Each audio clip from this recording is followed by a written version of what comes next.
Dans cette vidéo, je vais vous présenter une config Full MSI en DDR5 avec une 3070 Ti et tout ça pour moins de 2000 €. Et salut à tous, c'est Anto, j'espère que vous allez bien. N'oubliez pas de mettre un petit pouce bleu et de vous abonner à la chaîne. Allez, c'est parti pour la config.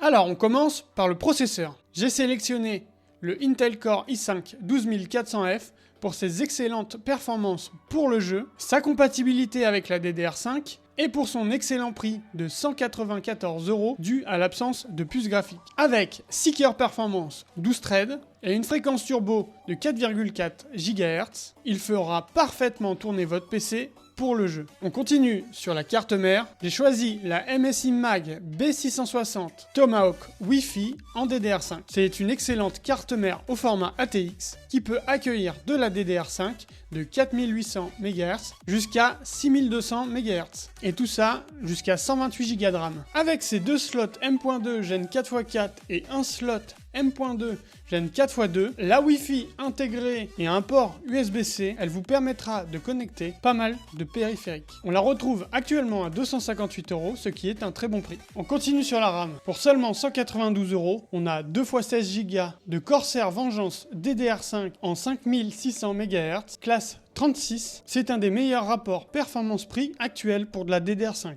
Pour le stockage, j'ai choisi le Crucial P3 Plus de 1 Tera. C'est un M.2 4.0 avec une vitesse allant jusqu'à 5000 MO par seconde pour seulement 96 €. Pour la carte graphique, on part sur la MSI RTX 3070 Ti Ventus overclockée. C'est une carte avec 3 ventilateurs pour un meilleur refroidissement. Avec cette carte graphique, aucun problème. Vous pourrez faire tourner tous les jeux en 1440p, voire même aller chercher la 4K. Elle est actuellement à 816 € et pour un rapport performance-prix, elle bat même les cartes AMD. Afin d'alimenter le PC, pour 130 €, j'ai choisi la MSI MPG A850 GF. C'est une alimentation 850 watts, 80 plus Gold, full modulaire. Vous n'aurez pas besoin forcément de 850 watts dans cette config, mais il vaut toujours mieux prévoir un petit peu plus en cas de changement de processeur ou de carte graphique. Surtout que cette config est amenée à durer dans le temps grâce à la DDR5 sur la carte mère. Pour le boîtier, j'ai choisi le MSI MPG Gugnir 110R. C'est un boîtier moyenne taille qui a déjà fait ses preuves et qui est vraiment magnifique. Avec une vitre en verre trempé, 6 emplacements de ventilateurs filtrés en mèche magnétique, un USB type C sur son panneau ES et de la place pour une carte graphique allant jusqu'à 340 mm.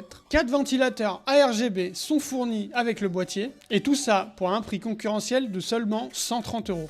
Pour refroidir le processeur et combler les 2 emplacements de ventilateurs restants, on va mettre un water cooling de 240 mm. J'ai choisi le MSI Mag Core Liquide C240. Pour 138 €, c'est un des meilleurs water cooling du marché. De plus, c'est une version avec les ventilateurs et le water block ARGB. La config nous revient donc à 1953 €. Elle pourra faire tourner tous les jeux du moment en 2K facilement et aller chercher de la 4K. Et son potentiel d'amélioration fait d'elle une config durable dans le temps. Au niveau des FPS, en 1440p, on a, pour des jeux comme PUBG, Fortnite, Apex, League of Legends, environ 100 FPS. Pour des jeux comme GTA V, Overwatch, Rocket League ou Valorant, plus de 200 FPS. Et pour les jeux bien gourmands comme Cyberpunk 2077, Halo Infinite ou les Assassin's Creed, on tournera juste en dessous des 100 FPS. Et voilà, c'est tout pour cette vidéo. J'espère qu'elle vous aura été utile. Tous les produits sont en lien dans la description. Si vous avez des questions, n'hésitez pas à les poser en commentaire,